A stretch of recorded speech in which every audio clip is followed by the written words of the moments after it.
Hi everyone. Hello. My name is Alastair, and I'm going to present my topic today on buildings that shape us, architecture and education. So how much time do we really spend in the classroom? And for primary students, on average, we spend about 799 hours per year. And lower secondary students, we spend 919 hours per year. These are quite significant numbers. So if we're spending this amount of time within an educational setting in a classroom, then what are we really experiencing? What are we taking from these environments? One of the questions is, do we need to rethink the architecture of school design for future generations? And a big impact of this was the COVID-19 pandemic. And we've all been in this environment where we wasn't able to use these classrooms in these spaces because they weren't fit for purpose no longer. With the pandemic and the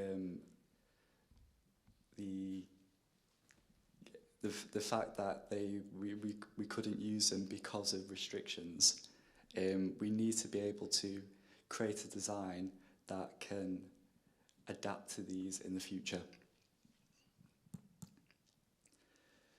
But we've all been through these settings and in these classrooms. Do we really need to fix what isn't broken? We've succeeded so far. We're at this point. They've worked for us. Is there actually anything wrong? One of the major thinkers within architecture promoting the educational setting and the classroom is Hermann Hertzberger. And here is an example of one of his Apollo schools.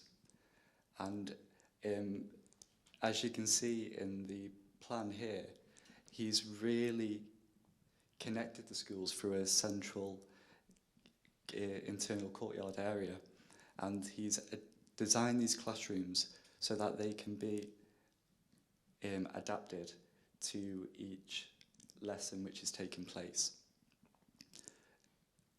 And another reasoning behind his design was the connection to the outdoor area as well. A big part of our lives is, or that one that can really be affected, is how, sorry.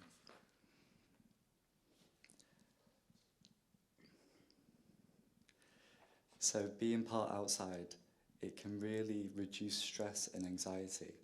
And this is one of the major influences within the primary classroom as well, and a big part of an outdoor education. But we do live in an ever-changing world. We're seeing increased temperatures, a growing population, life expectancy is increased, which is amazing for us because we're going to live longer, hopefully. Fewer people are living in poverty, fantastic. And we're having better access to education.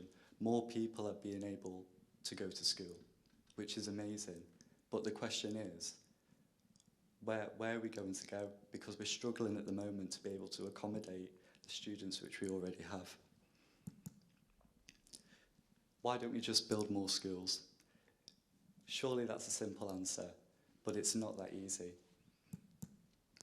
We're really struggling at the moment with finding the funding for these schools and these new buildings in order to accommodate our growing population.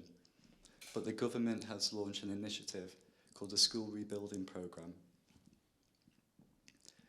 And as you can see through the diagrams below, funding is going to be increased to transform 500 schools in England over 10 years. And the first 50 schools are picked based on how drastically they need to be improved.